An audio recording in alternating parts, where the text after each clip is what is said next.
बाप और बेटे और रूह कुदुस के नाम से आमीन।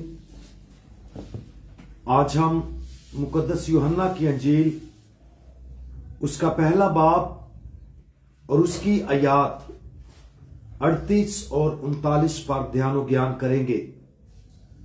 और आज हम आओ देख लो इसके बारे में सुनेंगे। यीशु ने मुड़कर उन्हें पीछे आते देखा और उनसे कहा, तुम क्या ढूंढते हो?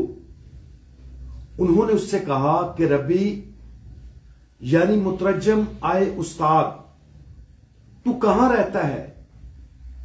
उसने उनसे कहा, आओ देख लोगे।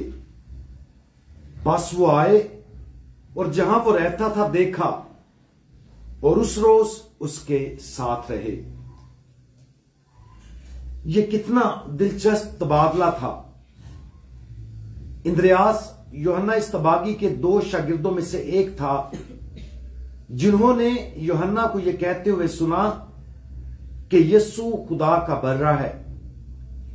नतीजे के तौर पर इंद्रियास और दूसरे शागिर्द ने यूहन्ना इस तबागी को छोड़ दिया और खुदावंद यीशु मसीह की पैरवी करने लगे। जब वो खुदावंद यीशु मसीह के पीछे जाने लगे तो वो उनकी तरफ मुतवज्जे हुआ और उनसे पूछा कि वो क्या ढूंढ रहे हैं। और खुदावंद यीशु मसीह के दावत के बाद उनका जवाब ऊपर बयान है कि रब्बी यानी मुतरज्जम आए उस्ताद, तू कहां रहता है? खुदावंद यीशु मसीह की उनके लिए दावत मुनफरद थी, आओ देख लो। इस दावत के साथ ही ये दोनों शागिर्द खुदावंद यीशु मसीह के साथ गए और उस दिन यीशु के साथ रहे। लेकिन ये सब कुछ यही खत्म नहीं होता। बाद के हवाले से यह वाज़ेह है कि खुदावंद यीशु मसीह के साथ दिन गुजारने के बाद ये दोनों शागिर्द इस बात पर ईमान लाए कि मसीह कौन था।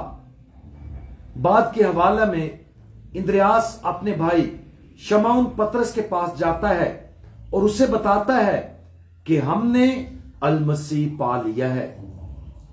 खुदावंद यीशु मसीह के साथ उनके गुजरे दिन के बारे में ऐसा क्या था जिसने उन्हें यकीन दिलाया कि वो कौन है।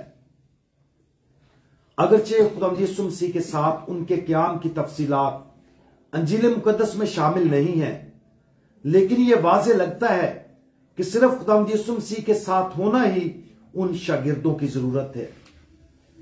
दोबारा खुदावंद यीशु मसीह की दोहरी दावत पर गौर करें, आओ और देख लो। जब खुदावंद हम में से हर एक के साथ बात करता है तो हमें भी वो बिल्कुल ऐसी ही दावत देता है।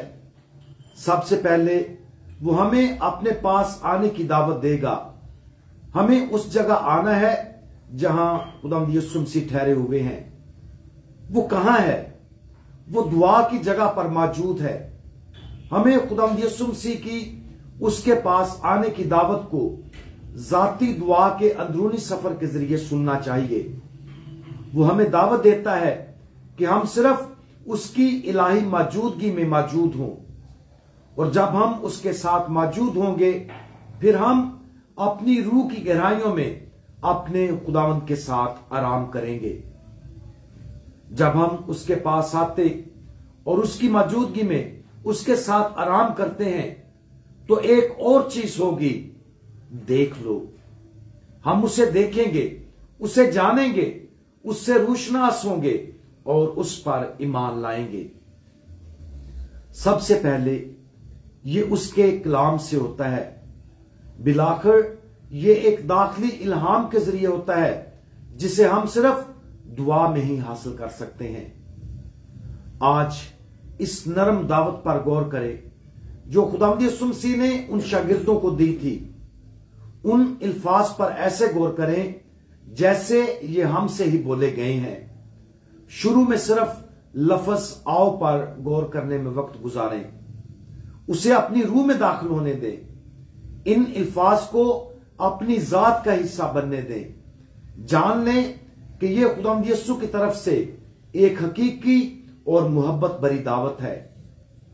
उसके बाद देख लो कि अल्फाज पर गौर करने में वक्त गुजारने की कोशिश करें।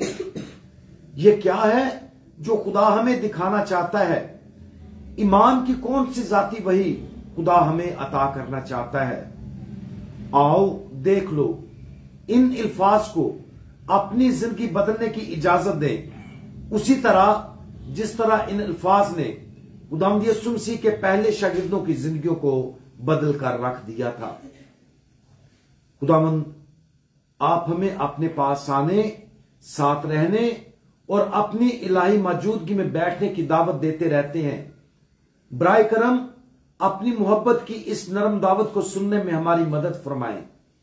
बराए करम आपको देखने, आपको जानने और आपसे ज्यादा मोहब्बत करने के लिए हमारी रूह की आंखें खोलें। और जैसा कि हम आपको देखते हैं, हमें फजल और ताकत अता फरमाए कि जहां भी आप हमें ले जाएं, हम आपकी पैरवी करें। खुदावंद यीशु मसीह, हमारा भरोसा आप पर है। आमीन।